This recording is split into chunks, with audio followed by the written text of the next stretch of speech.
الله الرحمن الرحيم الحمد لله رب العالمين وأفضل الصلاة وأتم التسليم على سيدنا وحبيبنا محمد وعلى آله وأصحابه أجمعين وبعد السلام عليكم ورحمة الله تعالى وبركاته. Дорогие братья, сегодняшняя наша тема, которую меня попросили раскрыть и обсудить эту тему, это вопрос следования мазхабов. Следование мазхабам. Откуда они взялись? Что оно такое? Мазхаб. И это суть ислама? Или же что-то другое, помимо ислама, который отдельно от сунната пророка, алейхиссалату вассалам? Вообще, в общем, раскрыть, что такое имамы мазхабов, что такое мазхабы, и что ученые ислама, всеми известные ученые ислама, вот их мнения некоторые я буду приводить. И что я хотел бы сказать здесь, вот этот вопрос мазхабов, следования мазхабам, это вроде бы известный вопрос был. Всем известный. Хиляфа в нем не было раньше, потому что кто не знающий спрашивает знающего. Но сейчас такое время смутное, когда даже общеизвестные вещи,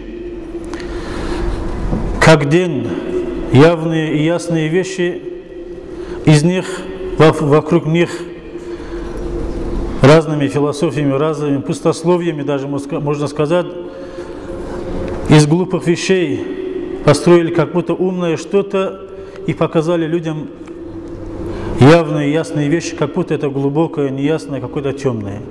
Вот так же, что такое мазхаб, кто такие имамы, кто такие мукаллиды, это были такие явные и ясные вопросы. Сейчас в нашей теме, когда мы будем рассказывать про мазхабы и приводить слова ученых, там есть терминологии, которые, конечно, каждой науке, который хас, свои личные, особенные терминологии, немножко кому-то, который ничего не владеет, ничем не владеет в науках, конечно, ему в некоторый момент трудно будет, но придется, поскольку такие вопросы есть, нам тоже использовать эти термины и раскрыть как можно попроще их. Перед всем этим, дорогие братья, хочу сперва начинать с аята Всевышнего Аллаха, в котором Аллах Та'ала, Сурат Ан-Ниса, 59 аяте, обращаясь к нам, верующим, говорит: «А'удhu биллахи минаш шайтанир раджим, бисмиллахир рахманир рахим, я айюхаллазина аману ати'у Аллаха ва ати'у ар-расуля ва улил амри минкум, فإن تنازعتم في شيء فردوه إلى الله والرسول إن كنتم تؤمنون بالله واليوم الآخر ذلك خير وأحسن تأويلا صدق الله العظيم». Всевышний Аллах, обращаясь к нам, верующим, говорит в этом аяте: «О верующие, о те, которые уверовали, будьте вы покорными Всевышнему Аллаху, и также будьте покорными посланнику Всевышнего Аллаха Мухаммаду, алейхиссалату вассалам, ва улил амри минкум, и те, которые возглавляют вас. А те, которые возглавляют нас, нашей религии, это и есть имамы и ученые ислама. Если, говорит, какой-то между вами возникнет спорный вопрос, то этими вопросами обращайтесь к словам Всевышнего Аллаха, к Корану, и также его посланнику, говорит, если поистине вы из числа тех, которые уверовали в Аллаха и в судный день. Так поступать это для вас благо, говорит, и лучше для вас. Ва ахсану та'виля. Со стороны та'виля тоже это для вас лучше, говорит. В этом аяте, что Аллах Та'ала к чему призывает, нам понятно. Еще, дорогие братья, хочу привести хадисы пророка, алейхиссалату вассалам, которым пророк, алейхиссалату вассалам, призывает нас придерживаться к мнению джамаата мусульман. Кто такой джамаат мусульман? Аль-имам ат-Тирмизи, рахимахуллах, всем известный хадисовед, он говорит: «Аль-джамаату инда ахли аль-ильми ахлюль фикхи валь ильми биль хадис. Аль-джамаа хадисов, которых мы будем использовать, это имеется в виду ученые ислама, обладатели фикха, обладатели понимания в исламе и обладатели наук, обладатели знаний в области хадиса, говорит. Пророк, алейхиссалату вассалам, в хадисе, который сообщает аль-имам ат-Тирмизи и также Ибн Маджа достоверным санадом, сообщает ан Умар ибн аль-Хаттаб, радийаллаху анху, от Умара асхаба. Ан Расулиллахи, саллаллаху алейхи вассалам, и Умар асхаб от посланника Аллаха Мухаммада, алейхиссалату вассалам, что он сказал: алейкум биль джамаа, вы придерживаетесь пути джамаата, ва иякум валь фурка, и вы остерегайтесь отделение от джамаата, говорит. Фаинна шайтана ма'аль вахиди, поистине шайтан бывает и находится, когда вот отделившимся человеком одним, вахуа ма'аль миналь иснайна абад, а если уже двое человек, от них уже подальше шайтан. Если трое, четверо, пятеро, 10 и больше, чем больше, шайтан от них тоже дальше, говорит. Вот такое понимается. Ваман арада бахбухаталь джанна фальяльзамиль джамаа. Тот, который хочет оказаться в раю, пусть он находится вместе с джамаатом, пусть он следует мнению джамаата, ученых ислама. В другом хадисе, также аль-имам ат-Тирмизи от Абдуллаха ибн Умар, радийаллаху анхума, от асхаба, сообщает, что он говорил: «Каля Расулуллахи саллаллаху алейхи вассалама», что посланник Аллаха, алейхиссалату вассалам, сказал: «Инна Аллаха ла яджмау уммати аля ау каля уммата Мухаммад саллаллаху алейхи вассалам аля далаля». Поистине Всевышний Аллах не объединяет мою умму, говорит пророк, алейхиссалату вассалам, или же уммат мою Мухаммада саллаллаху алейхи вассалам сказал, аля далаля, в заблуждении. На заблуждении уммат пророка, алейхиссалату вассалам, не объединяется. «Ваядуллахи ма'аль джамаа». И Аллаху Та'ала своим довольствием, своей помощью и заботой с джамаатом, говорит. «Ваман шадза шудза финнари». Тот, который отделился от джамаата мусульман, он отделился в ад, говорит. Также другой хадис, который сообщает и приводит Бухари и Муслим, рахимахум Аллаху Та'аля, عن حذيفة بن اليمان رضي الله عنه أدته أصحابه أنه قال: كان الناس يسألون رسول الله صلى الله عليه وسلم عن الخير وكنت أسأله عن الشر. Другие мусульмане, когда спрашивали пророка, алейхиссалату вассалам, о благом, что является благом, что является добром, я спрашивал о плохом, говорит, что является плохим, что является грешным. Я про это спрашивал, говорит. И дальше вот так он рассказывает, это немножко длинный хадис, и дальше говорит. Пророк, алейхиссалату вассалам, когда рассказывает про будущее, что коснется мусульман, Хузайфа, радийаллаху анху, потом спрашивая его, говорит: «Вахаль ба'да залика шарри мин хайрин». После той беды, после того плохого состояния, которое постигнет мусульман, постигнет ли мусульман хорошее состояние потом, говорит. Каля Расулуллахи саллаллаху алейхи вассалама, наам, говорит, да, говорит, постигнет их. Вафихим дахан, но не тот чистота, но не тот добро, которое было чистое от вреда, которое было раньше во времена асхабов, алейхим радийаллаху анхум аджмаин. Поэтому, говорит, будет добро, говорит, у мусульман, и хорошее состояние, но не такое чистое, говорит. Дахан, говорит, в нем будет.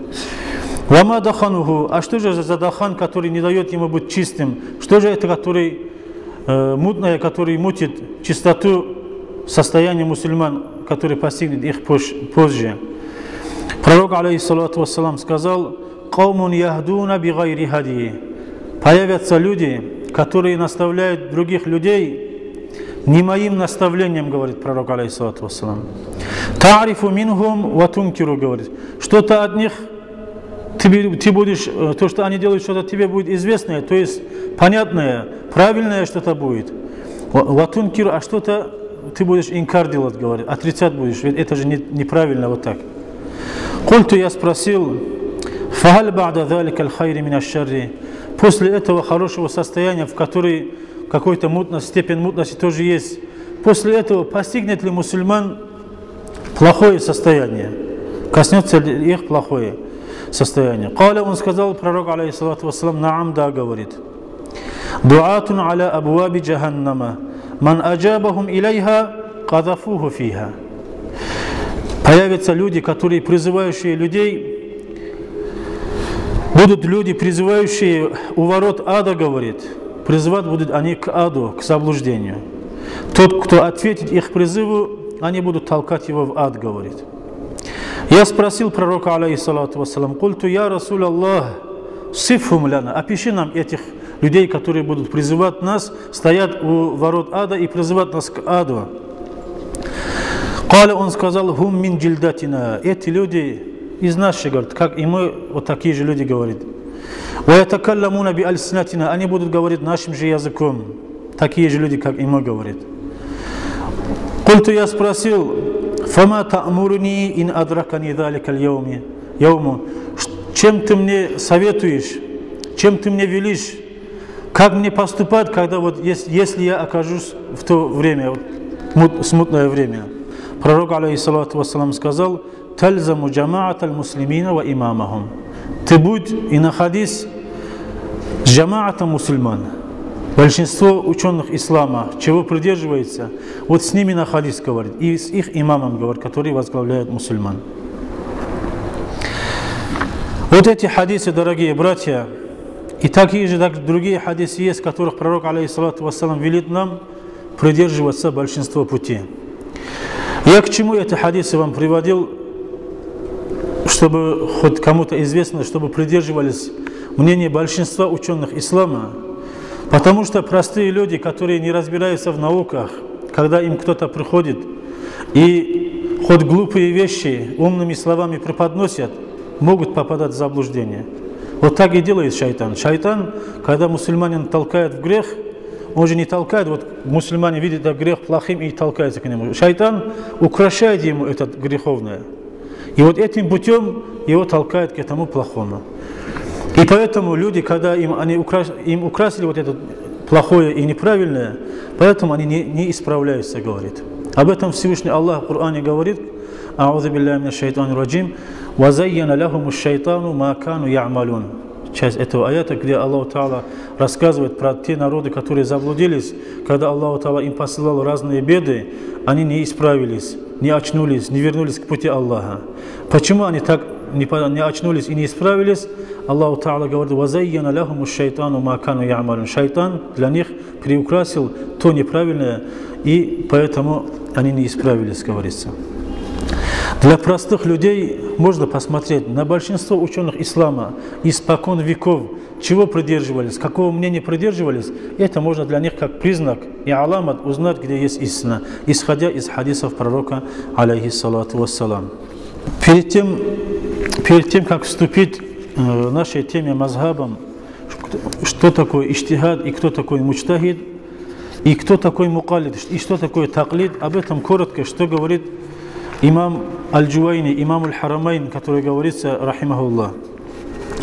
Аль-Муфти, муфти науки усул фикх, имеется в виду, это же самый муджтахид.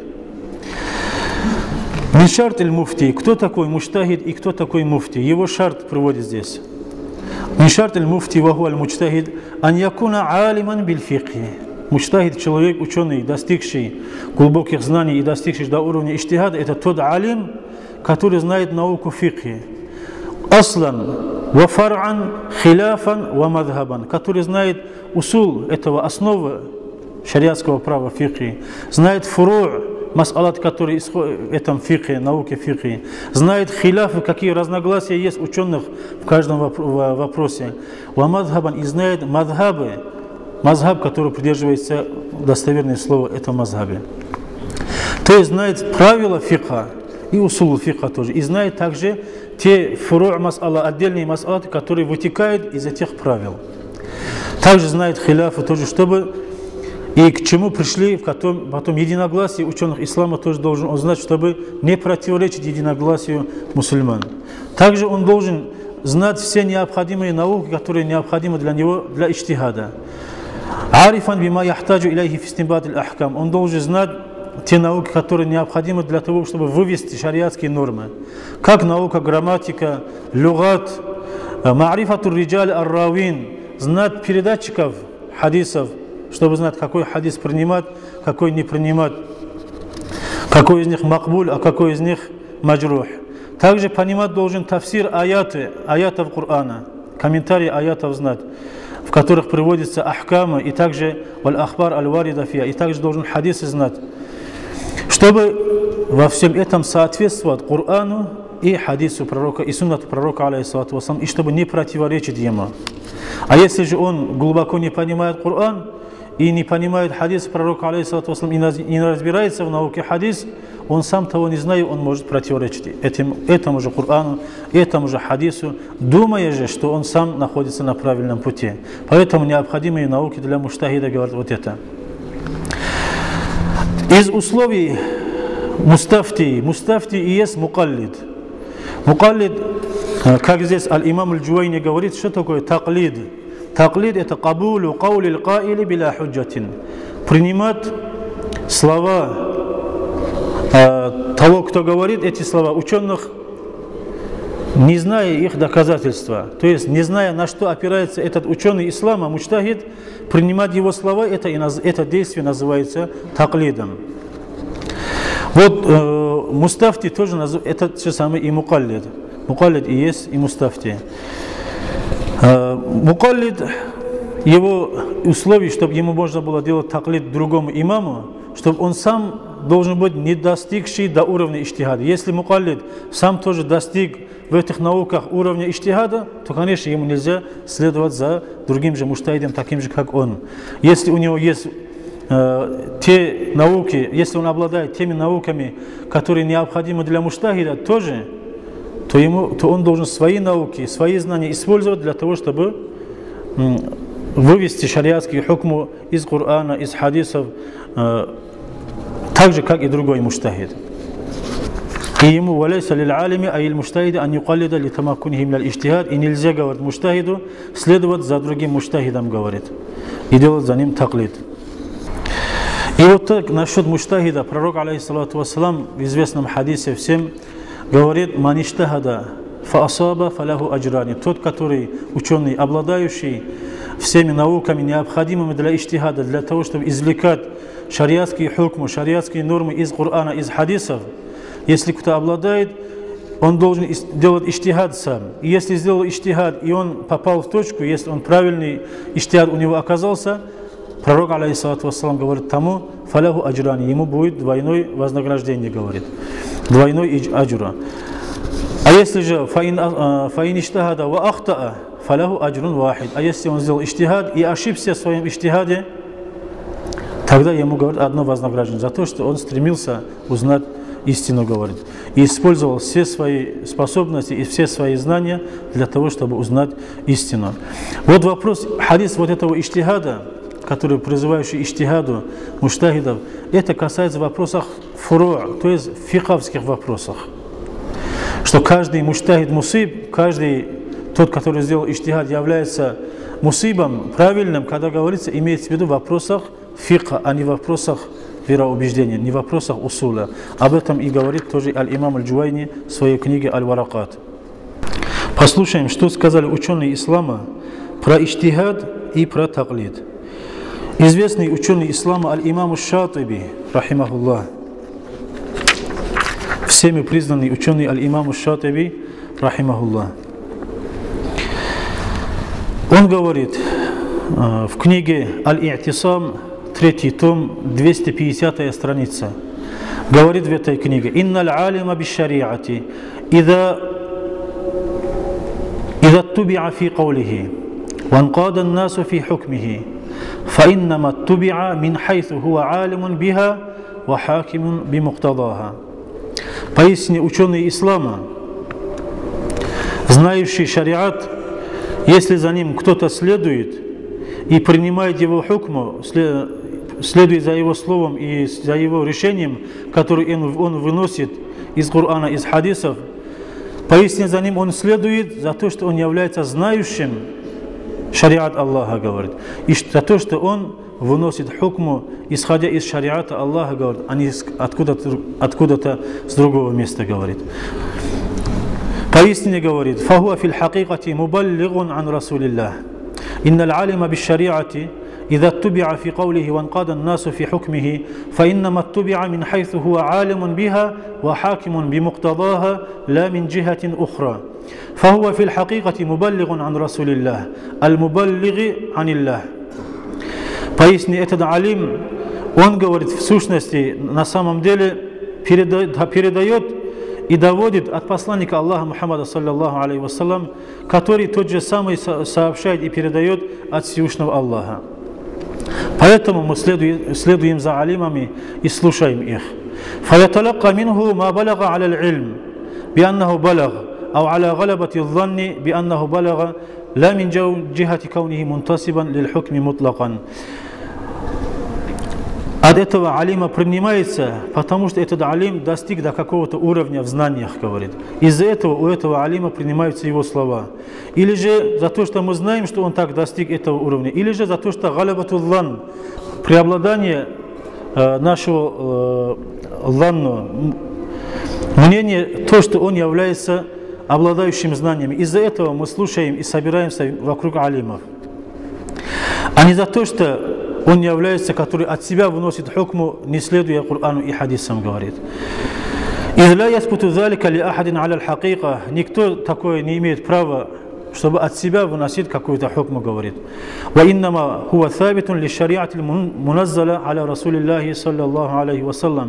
Пояснит, право выносить хукму, это, говорит, установлено только лишь, это право есть для шариата, который было ниспослано к посланнику Аллаха Мухаммаду саллаллаху алейхи вассалям. وَثَبَتَ ذَلِكَ لَهُ عَلَيْهِ السَّلَامُ وَحْدَهُ دُونَ الْخَلْقِ مِنْ جِهَةِ دَلِيلِ الْعِصْمَةِ.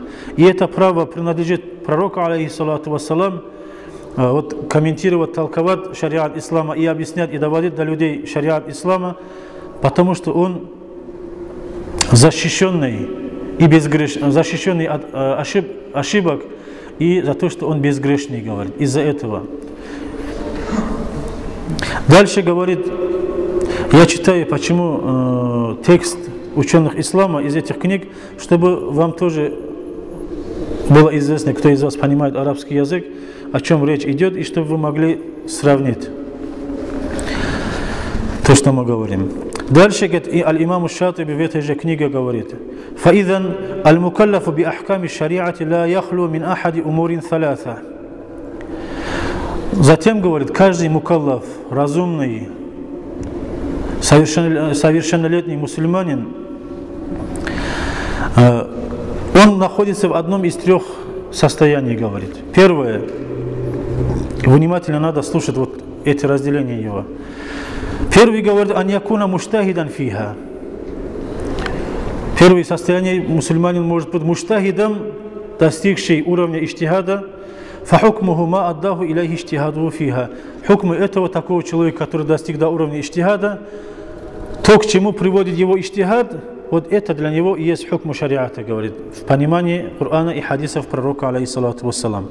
Он должен следовать своим знаниям, своему пониманию Корану и суннату пророка, алейхиссалату вассалам, если же он достиг до уровня иштихада. Второе состояние, который может быть мукаллаф. Ан якуна мукаллидан сарфан халиян миналь ильми аль-хакими джумлатан.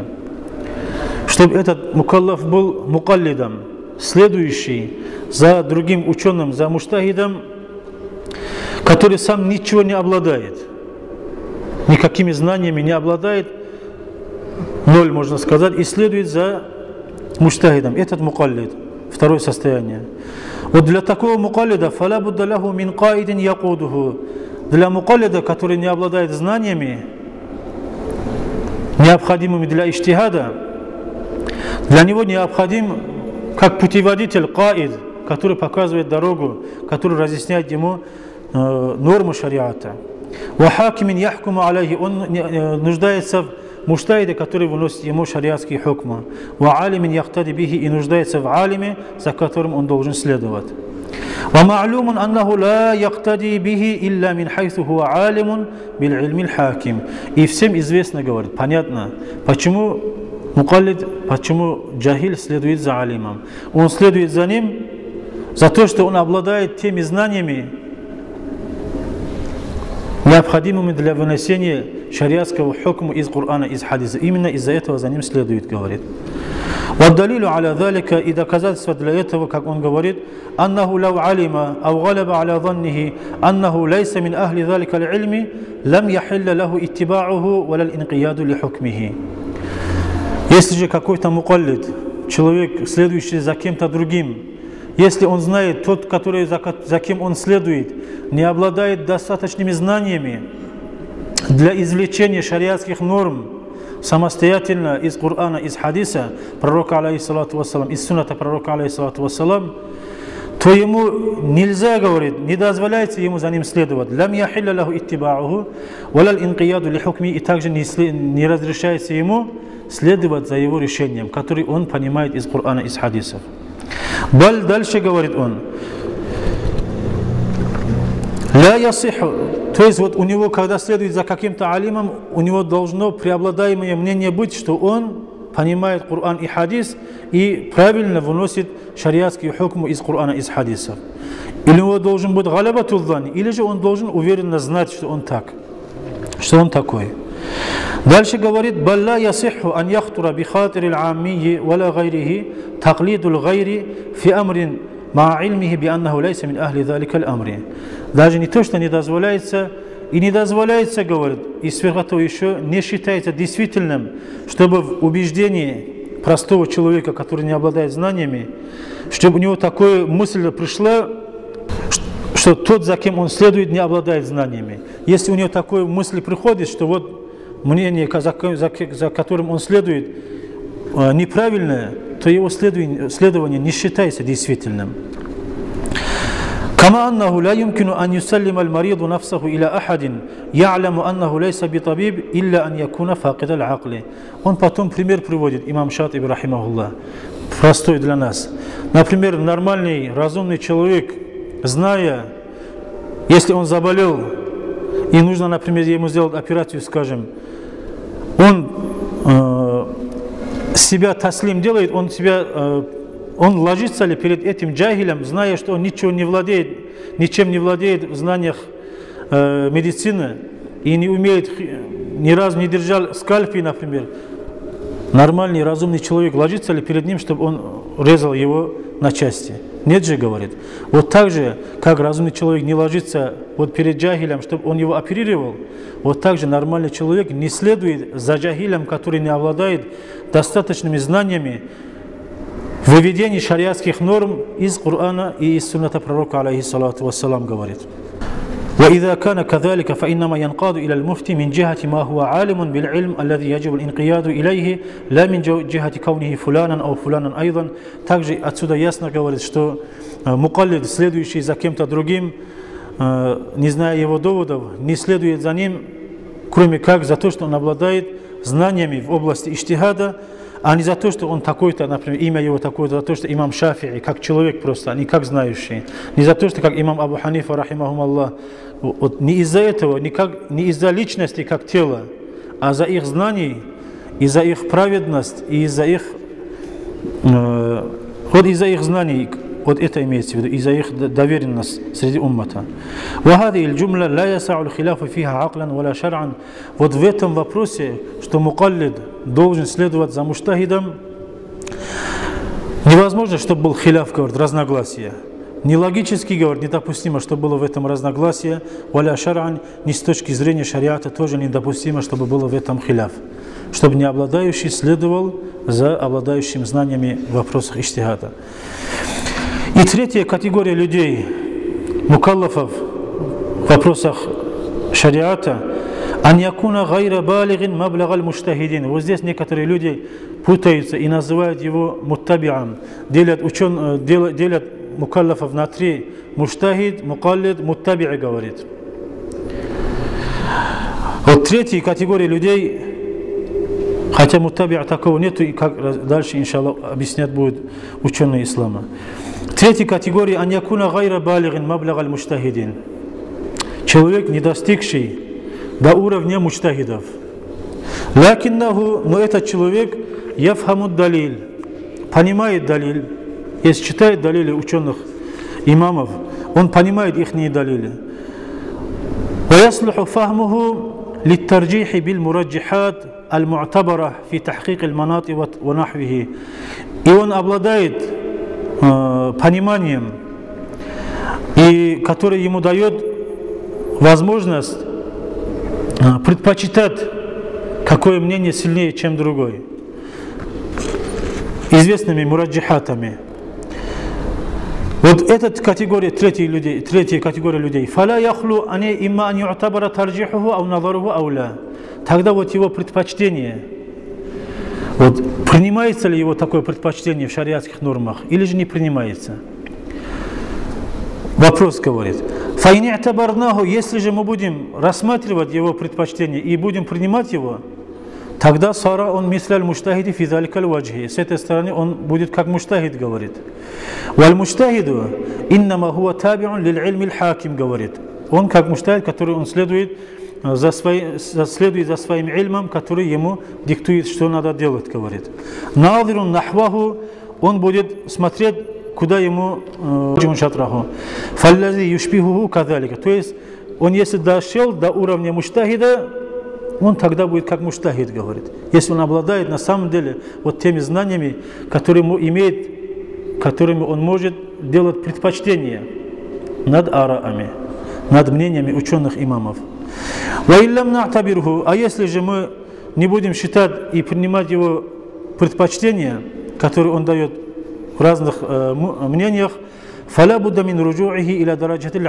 он возвращается тогда на степень аммия, говорит, простого человека. А простой человек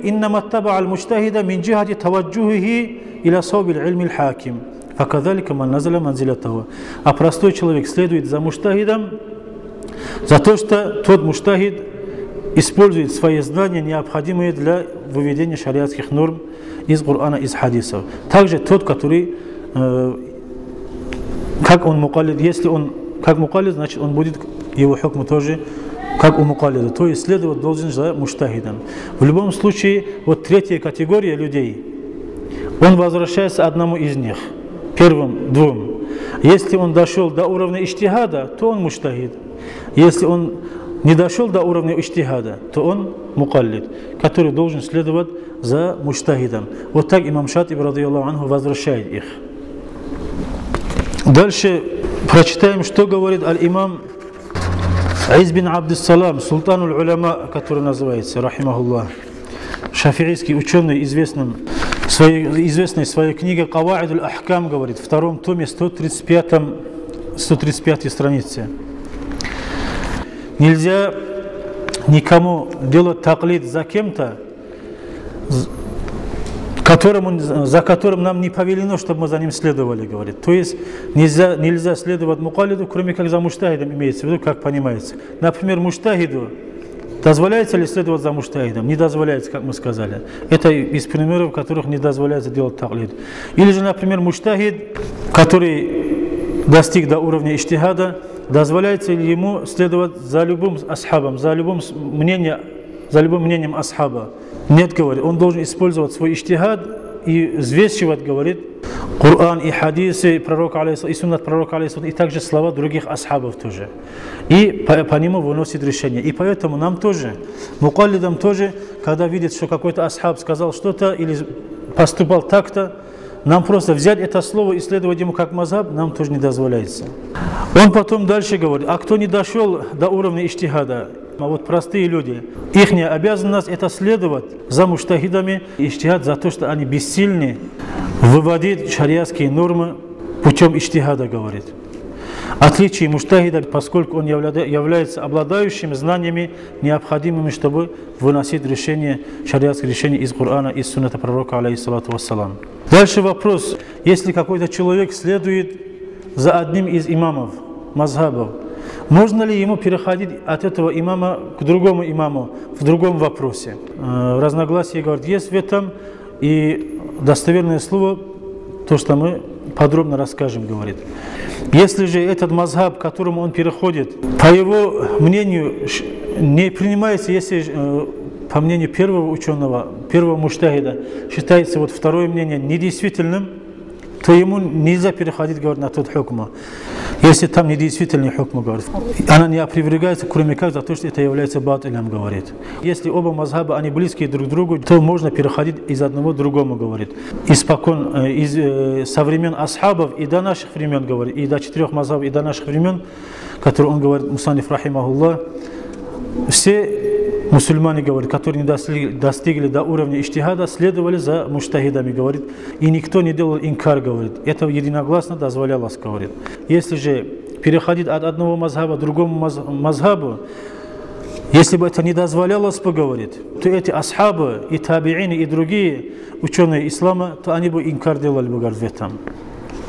Слова Аш-Шах Валиюллах ад-Дахлави в книге Аль-Инсаф, 53 страница, и также в книге Худжатуллах аль-Балига, 1 том, 132 странице говорит: «Инна хади аль-мазахиб аль-арбаа», эти все 4 мазхаба аль-мудаввана, которые сейчас полностью все главы, которые есть в книгах, и все вопросы, которые охватили,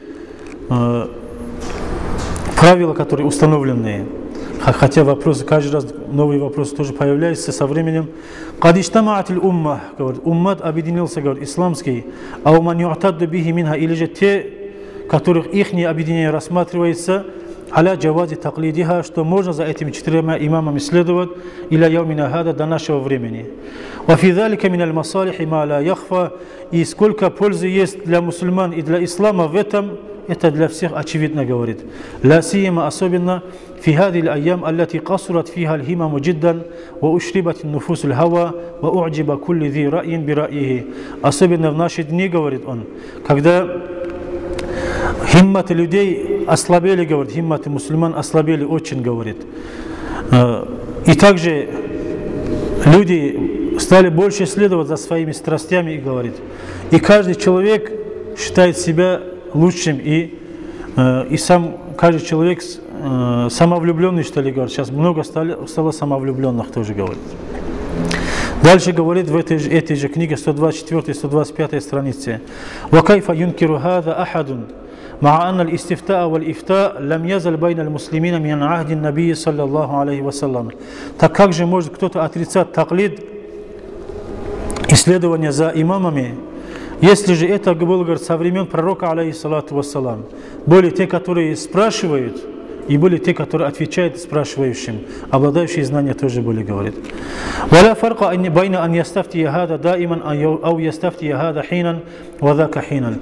И нету разницы, говорит, постоянно во всех вопросах спрашивать одного ученого, в дозволенности этого, и также в дозволенности того, что в одном вопросе следовать за одним ученым, в другом вопросе следовать за другим ученым. И этот, и другой же разрешается, говорит. «Валям ну'мин бифакихин ба'да ан якуна мужмиан аля ма закарна. ولا فرق بين أن يستفتي هذا دائما أو يستفتي هذا حينا وذاك حينا بعد أن يكون مجمعا على ما ذكرنا. كيف لا ولم نؤمن بفقيه أيا كان أنه أوحى الله إليه الفقه وفرض علينا طاعته وأنه معصوم». Ведь мы же, говорит, никто из верующих людей не уверует, что Аллаху Та'ала каждому из этих имамов не спасал вахи. Никто такой не сказал, говорит, что Аллаху Та'ала послал новое откровение к этим факихам. И никто не сказал, что Аллаху Та'ала отдельно, вот конкретно этому человеку вот так следовать, что такой фарз сделал, никто не сказал. И также никто не сказал, что каждый из этих имамов безгрешен и безошибочен. Такой ма'сум тоже никто не сказал, говорит. فإن اقتدينا بواحد منهم فذلك لعلمنا أنه عالم بكتاب الله وسنة رسوله. Если же кто-то из нас следует за каким-то имамом, то это, говорит, делаем мы за то, что мы знаем, что этот ученый, за которым мы следуем, этот имам, что он обладает знаниями Корана и также знаниями сунната посланника его Мухаммада, алейхиссалату вассалам. فلا يخلو قوله إما أن يكون صريح الكتاب والسنة أو مستنبطا عنهما بنحو من الاستنباط أو عرف بالقرائن أن الحكم في سورة ما منوطة بعلة كذا. Если мы за каким-то ученым следуем, значит за то, что он обладает знаниями Корана и сунната пророка, алейхиссалату вассалам. Поэтому его решение, говорит, выносится или же прямо из китаба и сунната, говорит, из сарих, явного, из явных аятов Корана и сунната, говорит. Или же извлекается из этих аятов и сунната пророка, алейхиссалату вассалам, одним из видов истимбата, которые известны в науках усул. Или же это мы узнали по каким-то каринатам, обстоятельствам, что здесь известные обстоятельства приводятся в книгах усул и каваид аль-фих и так далее, что здесь определенный шариатский хукм такой-то, по обстоятельствам и по сравнению, по киясу на другие вопросы, в которых есть сарих аль-китаб и сунна, в которых есть нассу, говорит. Эти слова имам Валиюллах ад-Дахлави. Здесь я написал слова Ибн аль-Кайима, рахимахуллах, которого больше придерживаются, вроде бы говорят, что придерживаются те, которые не признают мазхаба или не хотят признать мазхаба. Или же говорят, что признают мазхаба, но на самом деле не следуют мазхабам. Вот некоторые вопросы, которые задавали Ибн аль-Кайиму, рахимахуллах, и ответы этого Ибн аль-Кайима, рахимахуллах. В книге А'лям аль-Мувакки'ин, автором которого является Ибн аль-Кайим аль-Джаузия, в 4 томе, 234 странице, вопрос ему задается аль-файда ат-тамина валь-арбаун. Инда раджули ас-сахихани ау ахадухума, ау китабун мин сунани Расулиллахи саллаллаху алейхи вассалама, муассакун бима фихи, фахаллаху ан юфтия бима яджидуху фихи. Вопрос такой спрашивает его. Если кто-то обладает двумя достоверными сборниками Бухари и Муслим, или же одним из этих сборников Бухари и Муслим, или же другими достоверными источниками сунната пророка, алейхиссалату вассалам, вот этому человеку дозволяется ли выносить шариатский хукм, фатва из этих хадисов по своему пониманию? Такой вопрос задали Ибн аль-Кайим, рахимахуллах, и он отвечает: «Вассавабу фи хади аль-мас'аля ат-тафсил». Правильный ответ в этом вопросе подробность, который он приводит, тафсиль. «Фаин канат далалату аль-хадиси захиратан байинатан ликулли ман сами'аху, ла яхтамилу гайра аль-мурад, фалаху ан я'маля бихи ва юфтия бихи», говорит. Если же тот смысл, на который указывает хадис, явный, очевидный для каждого, кто слушает, и другого ихтимала, другой ма'на не может быть, фалаху ан я'маля бихи ва юфтия бихи, тогда ему дозволяется амал делать этим хадисом, и он может этот хадис передавать, этот же хадис фатву сказать другим. Очевидные вещи, например, как вопрос, например, скажем, хадис пророка, алейхиссалату вассалам: «Ман кана ю'мину биллахи валь яумил ахири, фальюкрим дайфаху». Тот, который уверует в Аллаха и в судный день, пусть почитает своего гостя. Также, например, «Ман кана ю'мину биллахи валь яумил ахир, фальюкрим джараху». Тот, который уверует в Аллаха и в судный день, пусть почитает своего соседа. А также, например, запретность чего-то, открытый, например, есть запретность. Вот такие очевидные вещи. Другой, ма'на, который не может быть, то ему дозволяется, говорит, амал делать этим хадисом и говорит этот хадис и хукм этого хадиса другим. «Вала ютлабу тазкияту лаху мин каули факихин ау имамин». И он не должен, от него не требуется, то есть, чтобы он в этом вопросе, что сказал факих или имам, спрашивать, говорит. Это опять когда? Если он обладает какими-то знаниями, как он дальше расскажет. Не нужно здесь спешить. И говорит, для него балиль худжату каулю Расулиллахи саллаллаху алейхи вассалам, для него является худжатом слова пророка, алейхиссалату вассалам, посланника Аллаха.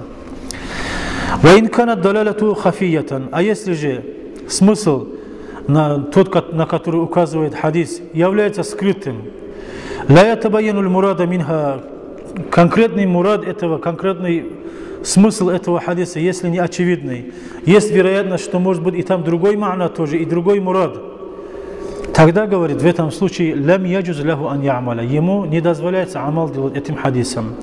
Валя юфти, и также ему не дозволяется выносить фетву, исходя с этого. Бима ятавахамуху мурадан, то, что ему кажется, что это является мурадом пророка, алейхиссалату вассалам, исходя с этого выносить фатву ему не дозволяется.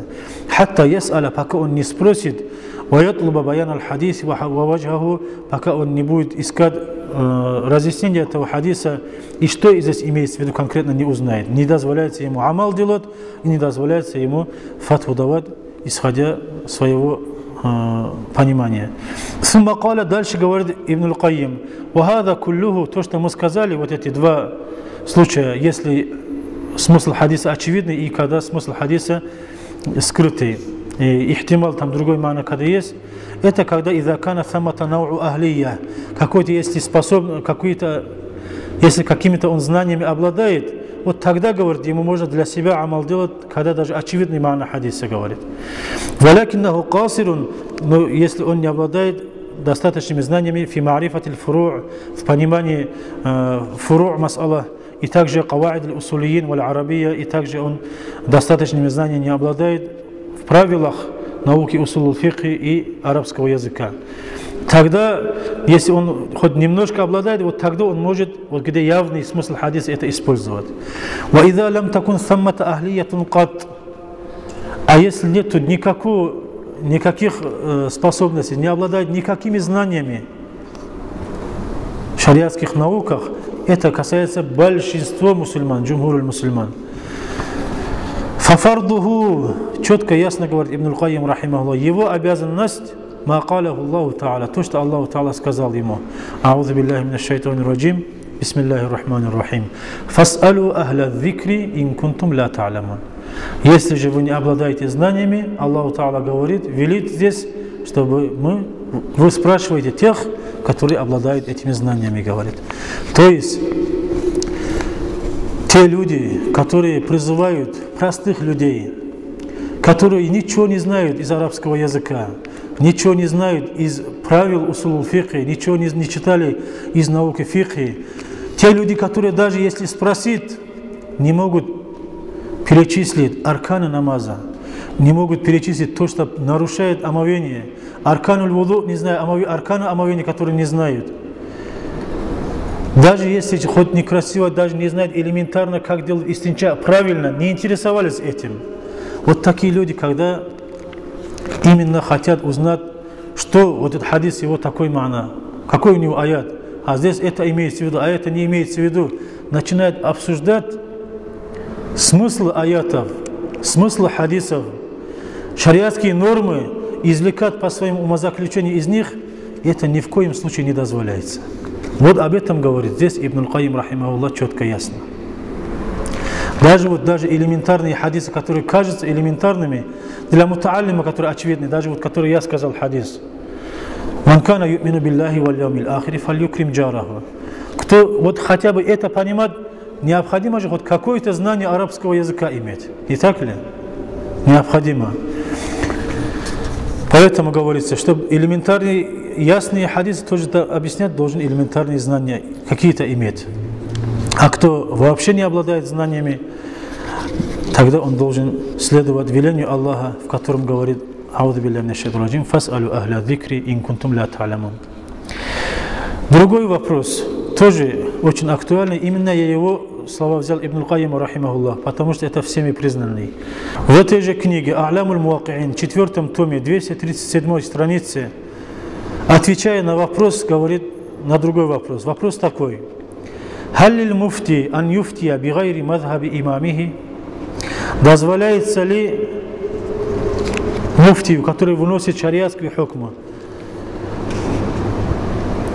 выносить фетву не по своему мазхабу, не по мазхабу своего имама, а по другому мазхабу? Ибн аль-Кайим, рахимахуллах, передает от Аби Амр ибн Салах, рахимахуллах, ученый, хадисовед тоже он, известный ученый Ибн Салах, рахимахуллах. Он сказал: «Ваман ваджада хадисан юхалифу мазхабаху», говорит. Ибн Салах, рахимахуллах, говорит, как сообщает от него и передает Ибн Аль-Кайим, рахимахуллах. «Ваман ваджада хадитхан» – тот человек, который нашел какой-то хадис, «юхалифу мазхабаху», который противоречит его мазхабу. Что он должен делать? «Фаин камулят алатул иштихади фихи мутлакан». Если же он обладает всеми необходимыми знаниями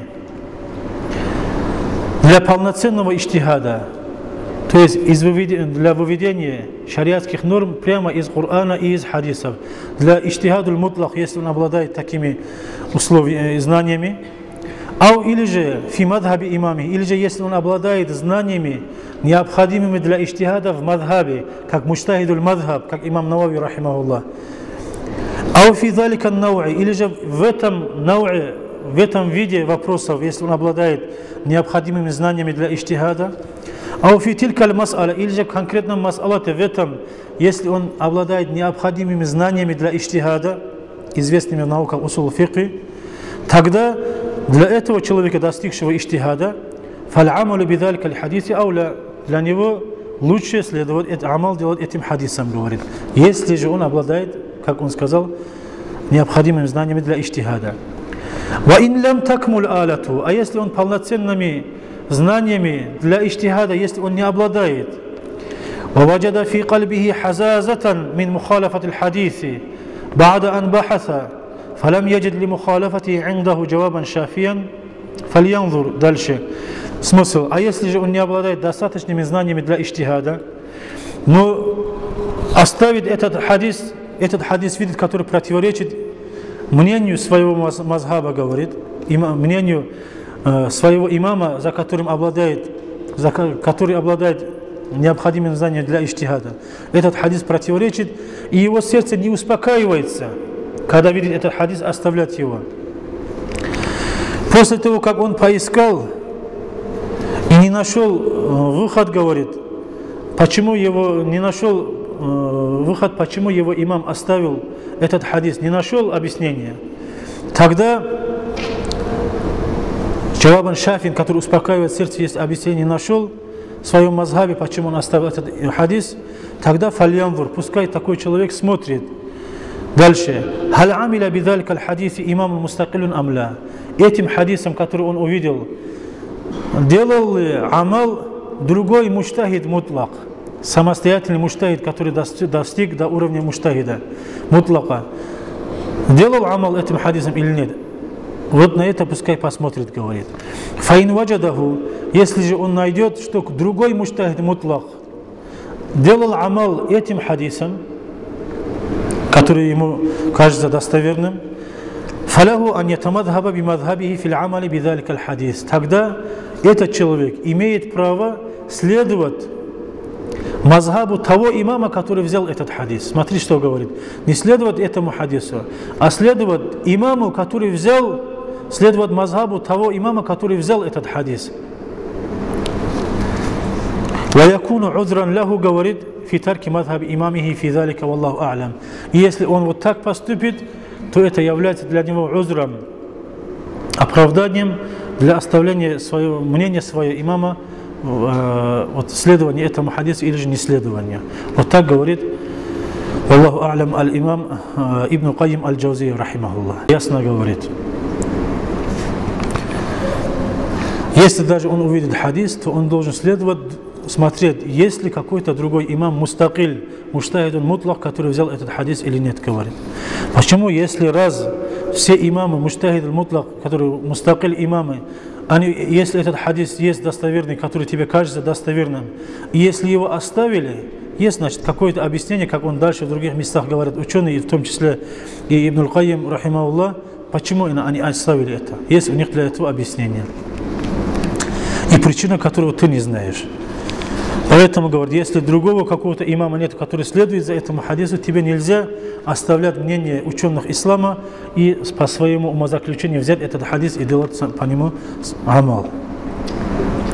Дальше еще говорит он, 50-я страница, 50-й Аль-Файдатуль Хамсун говорит, 50-я польза в этой же, 4-м же томе, 237-й, после него, который мы сказали, дальше говорит, هل للمفتي المنتسب إلى مذهب إمام بعينه أن يفتي بمذهب غيره إذا ترجح عنده?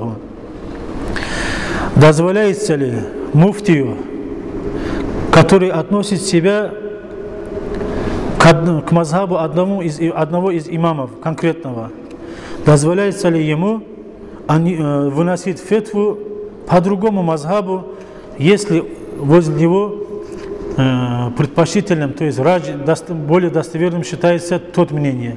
Дозволяется ли ему выносить фетву по другому мазхабу? Такой вопрос.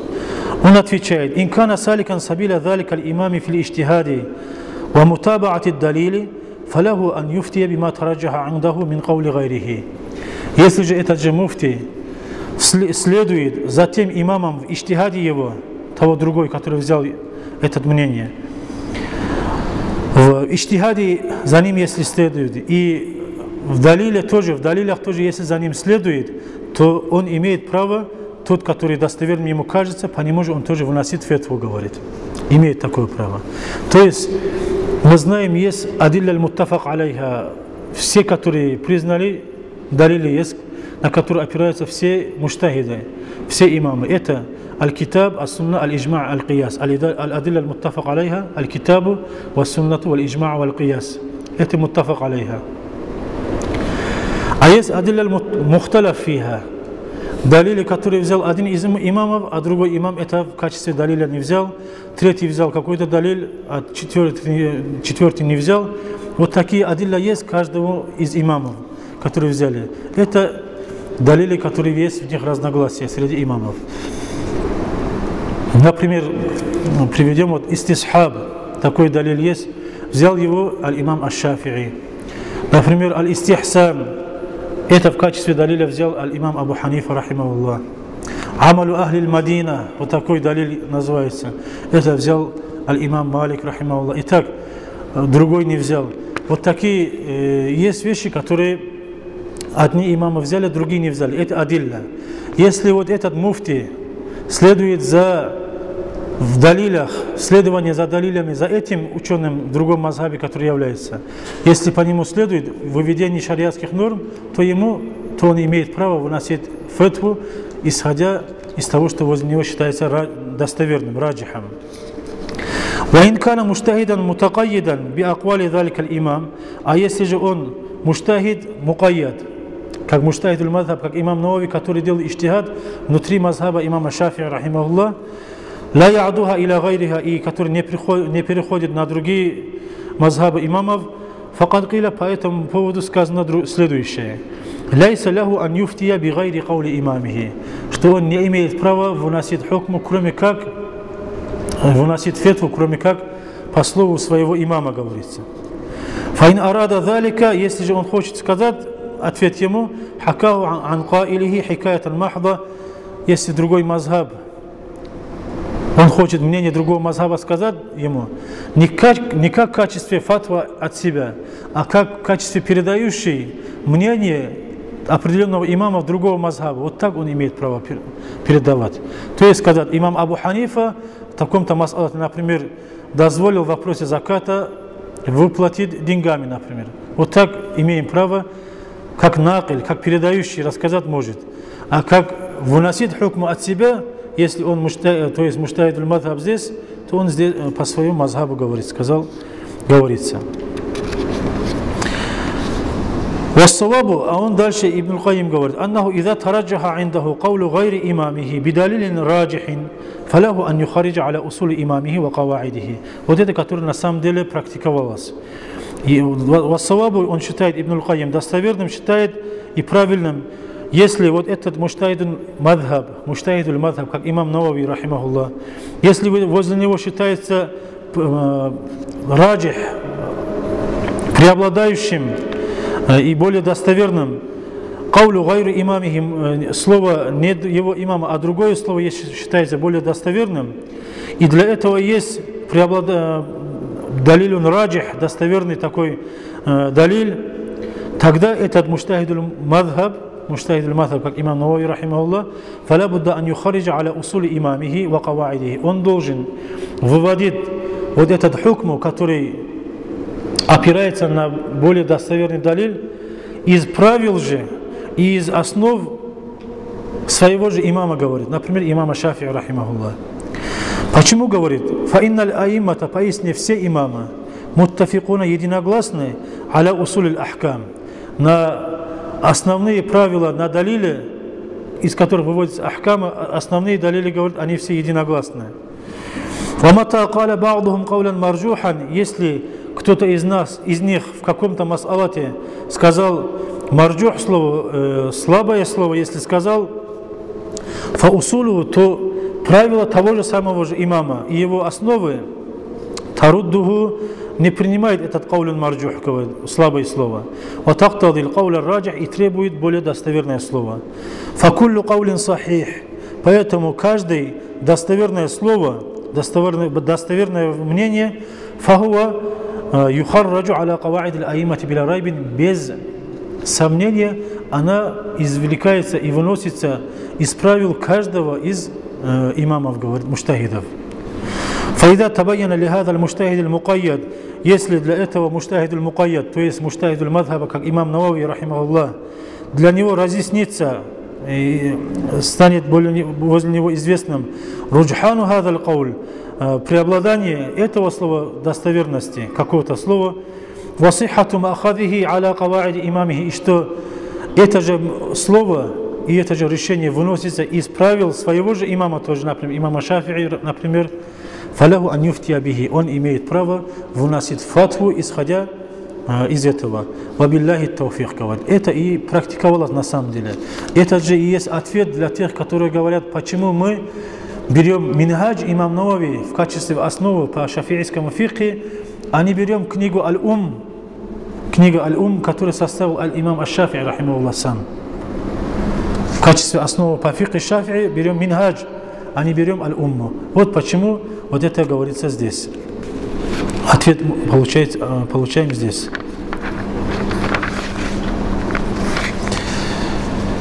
Ибн Аль-Кайим в другом месте, рахимахуллах, в книге А'лям аль-Муваккиин, 3 томе, 167 странице говорит, насчет мукаллидов и насчет, то есть таклида, насчет следования за мнением другого, не зная его доказательства, в чем бы это ни было, в общем делит его и делит на несколько кисмов, на несколько разделений.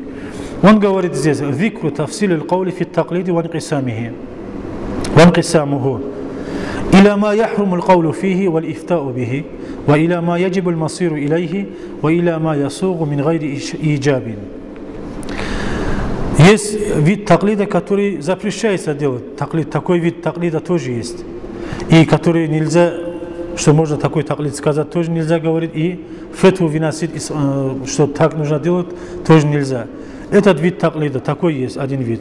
Другой вид таклида, который обязательно делать таклид. Такой вид таклида тоже есть. Ва иля ма ясугу мин гайри иджаб. Есть третий вид таклида, который и не обязательно, и не запретно, который дозволяется делать. Так он разделил таклид на 3 вида.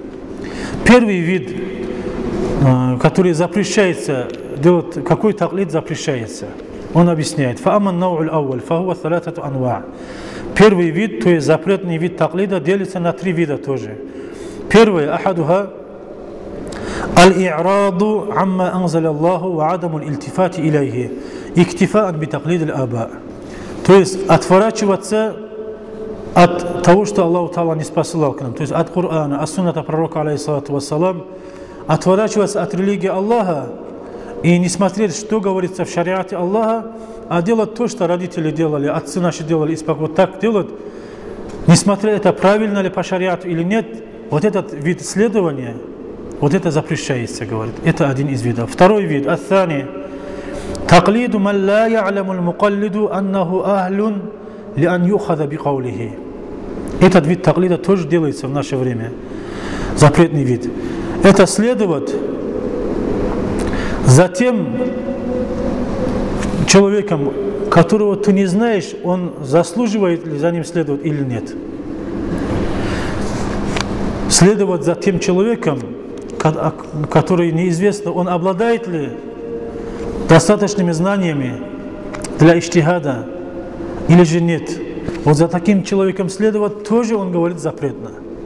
А если мы знаем конкретно, что он не обладает, не обладает уровнем иштихада и не обладает теми знаниями, которые позволяют ему делать иштихад прямо из Корана, из хадисов и выносить из них хукму, это сюда касается. Ибн аль-Кайим говорит, это запрещается делать. Это запретный вид таклида. И третий вид таклида тоже ат-таклиду ба'да киямил худжа ва зухури далил аля хиляфи каулил мукаллади. Этот вид тоже делают некоторые упрямые люди, которые говорят, это следовать за кем-то, после того, как утвердился и установился далиль, который указывает на недействительность того, за кем ты следуешь. После этого тоже упираться и держать его слово, вот это тоже говорит запретный вид таклида. Хасан, Абу Юсуф, рахимахумаллах, когда они исправили своего же имама, исходя из них, они говорят, вот здесь имам Абу Ханифа вот так сказал, более достоверным является это. Они когда говорят оба, вот по мазхабу имама Абу Ханифа, всем известно, принимается их мнение. Слепое исследование не делали ученые ислама, даже вот за этими 4 имамами. Когда они видели, что это слово, чем это более предпочтительное и более достоверное другое слово, в мазхабе этого же имама считается, хоть глава этого мазхаба имам, в его мазхабе считается более достоверным, то, что является достоверным. Очень много таких моментов. Имам Абу Ханифа, рахимахуллах, сказал одно, Мухаммад ибн аль-Хасан, рахимахуллах, и Абу Юсуф, рахимахуллах, ученики имама Абу Ханифы, которые иштихад делают, муштахидуль мазхаб, как считается у них, они по его же правилам, они говорят, вот здесь Абу Ханифа, вот по его мазхабу должно быть так, они говорят. И в мазхабе Абу Ханифы считается вот то, что они сказали потом оба. И также по имаму Шафии, рахимахуллах, тоже такое же есть. И в других мазхабах тоже. Муштахидуль мутлак, имам Навави, когда одно говорит, по правилам имама Шафии, который изучил правила и основы имама Шафии, и говорит, вот здесь по его правилам должно быть так. И это более достоверно, когда говорится, принимается это слово. И поэтому мы в шафийском мазхабе, у нас книга Минхадж является опорой и как позвоночник шафийского мазхаба. Такой тоже очень актуальный вопрос задали этому Ибн аль-Кайиму, рахимахуллах. В 4-м томе этой же книги А'лямуль Муаки'ин, 196 странице. 196 странице. Аль-фаидатуль хадияту валь-ишруна. 21-я польза, говорит он. Вопрос такой ему. Иза тафаккаха ар-раджулю ва караа китабан мин кутубил фикхи ау акthara وهو مع ذلك قاصر في معرفة الكتاب والسنة وآثار السلف والاستنباط والترجيح فهل يسوغ تقليده في الفتوى? Вопрос перевожу. Если какой-то человек прочитал одну книгу или же несколько книг по фикхе, но хоть он прочитал несколько книг по фикхе, но вместе с этим, если он не обладает достаточными знаниями Корана, сунната пророка, алейхиссалату вассалам, в области Корана и науки Корана, и также в области сунната и наук сунната, улумуль Корана ва улумуль хадис, и также не обладает достаточными знаниями фи атари салафи, асхабы, табиин и так далее, что они сказали. В этих тоже, если он достаточными знаниями не обладает, каждый что говорил, как поступал, какие решения выносили. И также, если он не обладает истимбат, извлекать и выводить шариатские нормы из Корана, из хадисов, достаточными знаниями, если не обладает, чтобы тарджих делать, перевешивать одно мнение над другим, и вот это сильнее, чем тот, вот так сказать. Для этого тоже есть достаточными знаниями, если он не обладает. И вместе с этим, если он выносит какие-то хукмы и фетвы, как это часто встречается у нас. Многие молодые люди есть, несколько лет в арабских странах, которые были, несколько лет в начальных курсах, которые учились, несколько книг, которые по разным наукам прочитали, по фикху или другим, но достаточными знаниями, как он здесь, Ибн аль-Кайим, рахимахуллах, говорит, в знаниях Корана, сунната, атару салаф, для истимбата, для тарджиха, если он не обладает, вот можно ли когда он выносит какой-то хукму и фетву, противоречащий мнению муджтахидов, мазхабов, можно ли за ним следовать? Вопрос задали ему. Он говорит: фиги линнаси арбаату акваль. У ученых есть по этому поводу 4 разных мнения, говорит.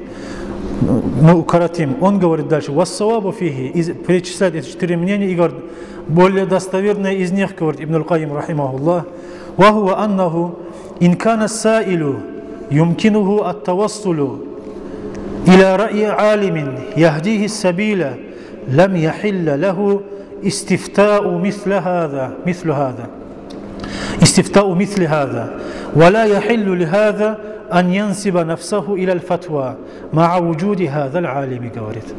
Очень четко, ясно сказал рахимахуллах. Если же этот человек, который спрашивает у такого человека, который не обладает достаточными знаниями, которых он сказал, хоть прочитал несколько книг по фикху и других науках, нельзя, говорит, если этот спрашивающий человек может найти другого алима, узнать мнение муджтахида, что он сказал по этому вопросу, если он может узнать, который наставляет его на правильный путь, ему нельзя обратиться к такому человеку. Лам яхилля лаху истифтау мисля. Вот такому человеку спрашивать и обращаться за фетвой лам яхилля не дозволяется. Валя яхиллю лихада также не дозволяется этому же человеку, который вот так ограниченный и малыми знаниями, ему тоже не дозволяется аньянсиба нафсау иля фатва, себя вот поставить на уровень выносящего фатва и выносить шариатские решения, не следуя за муджтахидами. Ему тоже не дозволяется, если есть муджтахиды и ученые, которые обладают иджтихадами, обладают уровнем иджтихада. И в наше время тоже, если вот эти муджтахиды, имам Шафии рахимахуллах, имам Ахмад ибн Хамбаль, имам Малик рахимахуллах и имам Абу Ханифа рахимахумуллах аджмаин, хоть они сами своими телами, хоть они отсутствуют, но их иджтихады, их фатвы, которые они делали, выносили, их иджтихады дошли до нас. И также муджтахиды мазхабов и ученые, что сказали, дошли до нас. И есть в наше время ученые, которые знают мнения и фатвы, и нормы, шариатские нормы, которые они выносили из Корана, из хадисов по своим иджтихадам. Это тоже есть у нас. Поэтому обращаться к тем алимам, которые передают тебе мнение и решение этих муджтахидов, это будет считаться обращением к этим же муджтахидам. А не обращаясь к ним, выносить от себя фатву, выносить это хукм из Корана, из хадисов, пророк, алейхиссалату вассалам, самостоятельно, кто не достиг до иджтихада, он говорит, ему и не дозволяется это делать, и спрашивать у таких людей другим тоже не дозволяется, говорит, запретным является. Дальше он продолжает, «Ваиллям якун гайруху». А если же нету другого, если же муджтахида нету, или же нету того человека, который знает мнение этих муджтахидов, и есть вот это, который ограниченный в знаниях человек, который больше, чем тот, который спрашивающий обладает знаниями. Вот в этом случае говорит, وَإِلَّمْ يَكُنْ غَيْرُهُ بِحَيْثُ لَا يَجِدُ الْمُسْتَفْتِي مَنْ يَسْأَلُهُ سِوَاهُ فَلَا رَيْبَ أَنَّ رُجُوعَهُ إِلَيْهِ أَوْلَى مِنْ أَنْ يُقْدِمَ عَلَى الْعَمَلِ بِلَا عِلْمٍ. Только в этом случае можно ему обратиться к тому, который больше, чем он обладает знаниями, хотя он тоже ограниченный в знаниях. Без сомнения, тогда можно говорить, чтобы не делать амал, вообще, чем ничего не знает, чем делать, хоть кто-то что-то знает, вот за ним следовать. Это будет следование фас'алу ахля зикри ин кунтум ля та'ламун. Если вы не знаете, спрашивайте тех, которые обладают знаниями.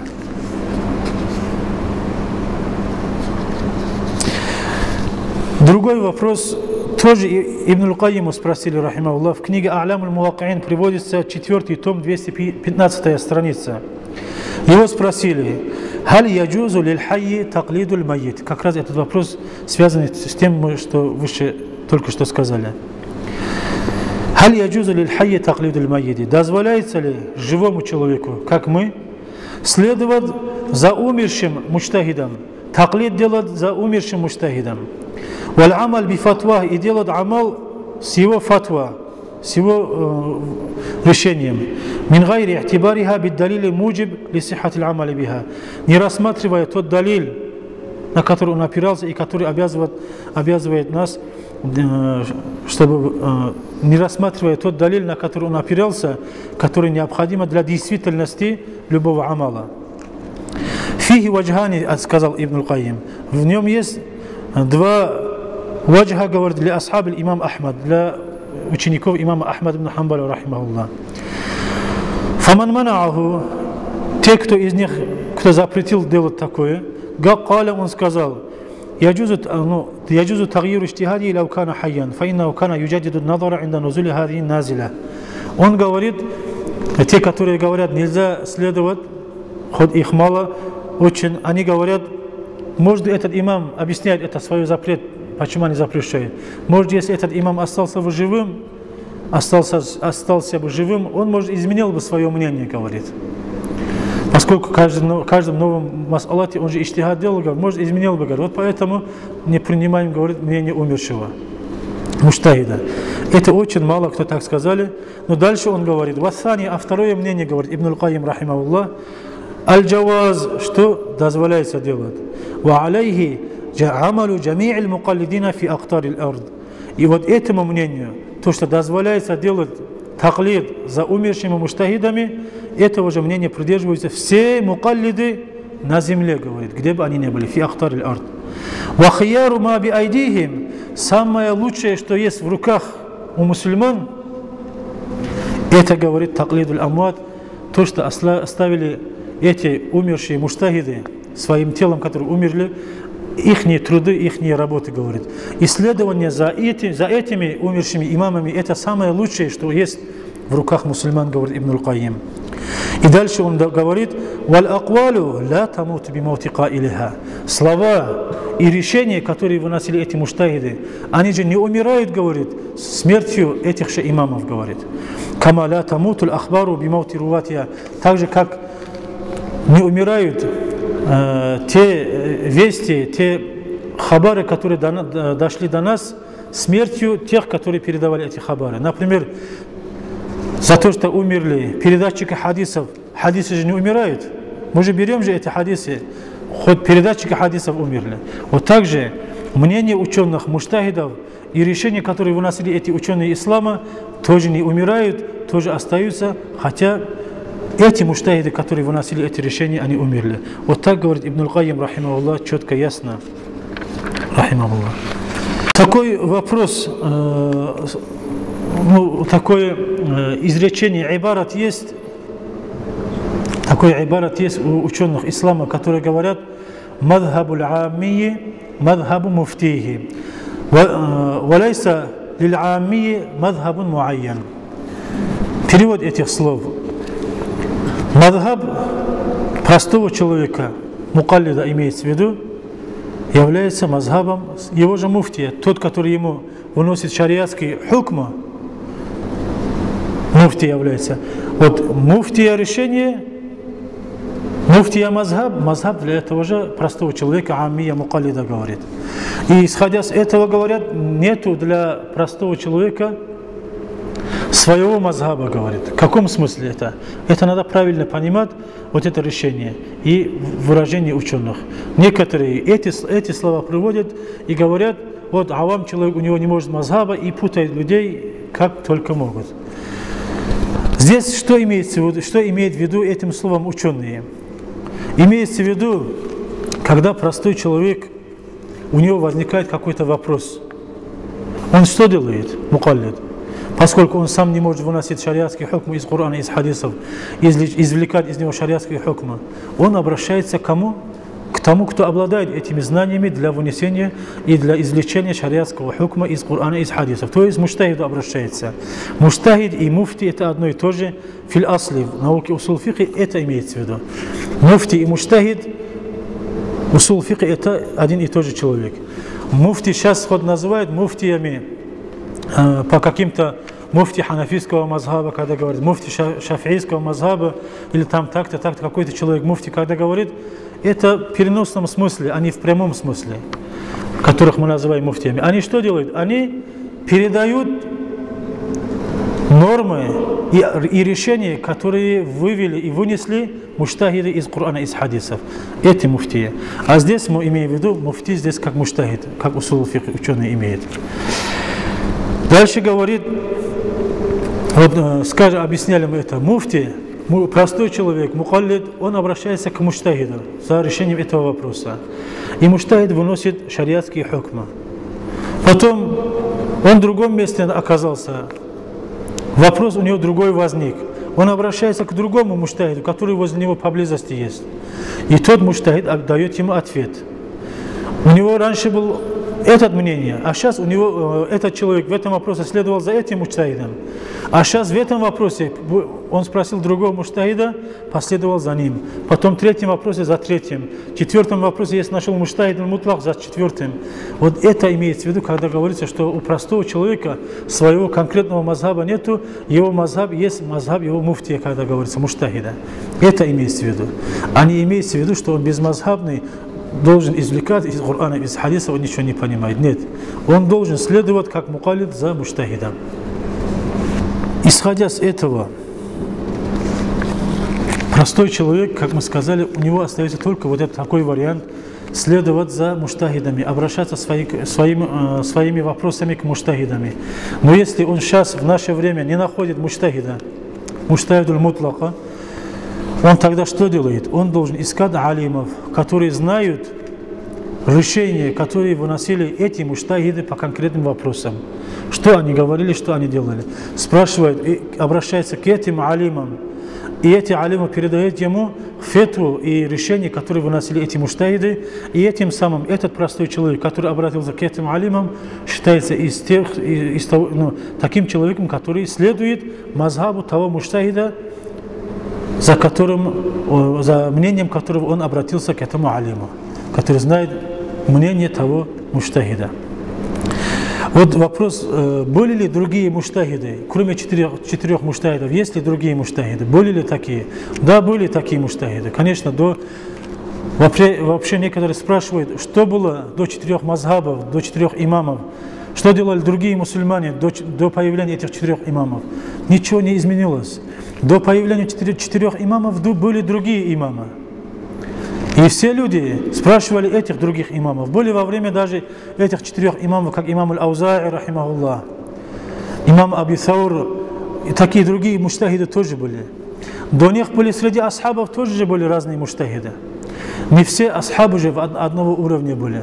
Были среди муджтахидов, среди асхабов, как Ибн Аббас, радийаллаху анхума. Асхабы некоторые только у него спрашивали, любой вопрос, который возникал, обращались к нему. Кто тогда Ибн Аббас, радийаллаху анху? Ибн Аббас, радийаллаху анху, он тогда имам, то есть муфти, а тот, который у него спрашивает, асхаб, это мустафти, то есть мукаллиды. Также, например, был Ибн Аббас и Ибн Мас'уд, радийаллаху анху. Его мазхаб, его иджтихады, его шариатские решения, который он выносил, исходя из Корана и сунната пророка, алейхиссалату вассалам, его мнение и его учеников распространился в Ираке. Известно это в Тариху Ташри'и, в науке Тариху Ташри'и, кто немножко прочитал эту науку. Абдуллах ибн Умар, асхаб, радийаллаху анху, его иджтихады, его фетвы, его шариатские нормы распространились в Хиджазе. Также среди табиинов приводит пример Муджахида, рахимахуллах, и также Ата ибн Аби Рабах. Они были муфтиями в Мекке. Даже халиф в их время назначил этих табиинов, именно чтобы они выносили шариатские нормы, а даже другим запретил, и все у них спрашивали. Никто инкар не делал, и сами они тоже инкар не делали. Это означает, что следовать за имамом, что не обладающий знаниями для иджтихада, что он должен следовать за обладающими этими знаниями. Это в этом есть иджма, говорится, поэтому. Потому что во время асхабов это так было, никто инкар не делал. Во время табиинов это было, никто инкар не делал. И также после них тоже было. И после них вот до сих пор 4 имама, их мазхабы больше распространились и дошли до нас. Вот вопрос следующий. А почему именно эти 4 мазхаба? Почему именно за этими 4 имамами следуем, а не другими? Почему не следуем за имам Аузаи и другими? Потому что, говорится, в тариху Ташри'а ученые ислама объясняют, потому что эти ученые, ихние труды, ихние фетвы, ихние иджтихады, над ним ихние ученики очень много вложили труда, трудились над их работами, над их иджтихадами трудились ихние ученики, уточняли и проверяли ихние труды, как вот в соответствии их правилам, и также ихние труды сохранились и дошли до нас. Труды этих 4 имамов тадвин сделаны, то есть записались в книгах ихние решения по разным вопросам, по разным разделам фикха, по разным вопросам нашей жизни, ихние фетвы известны. И это сохранилось и дошло до нас. И этот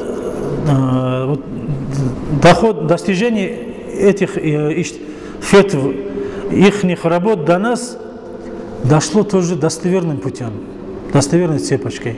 Вот по этим причинам, за то, что вот эти причины есть, поэтому именно эти 4 мазхаба распространились по всему миру.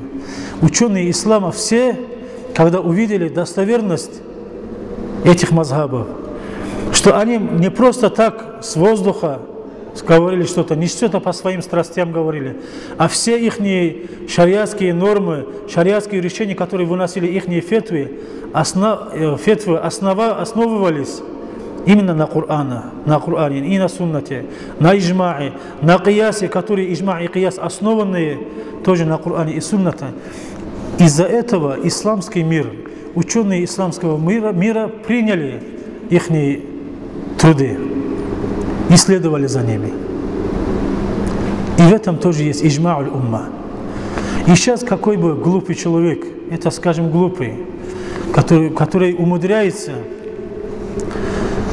и обязывает следовать за ним, который он немножко что-то прочитал, и запрещает мусульманам следовать за этими великими учеными, которые весь исламский мир испокон веков принял их, миллионы и миллионы мусульман, запрещает следовать за этими учеными и велит следовать за ним. Это же какой же это должен быть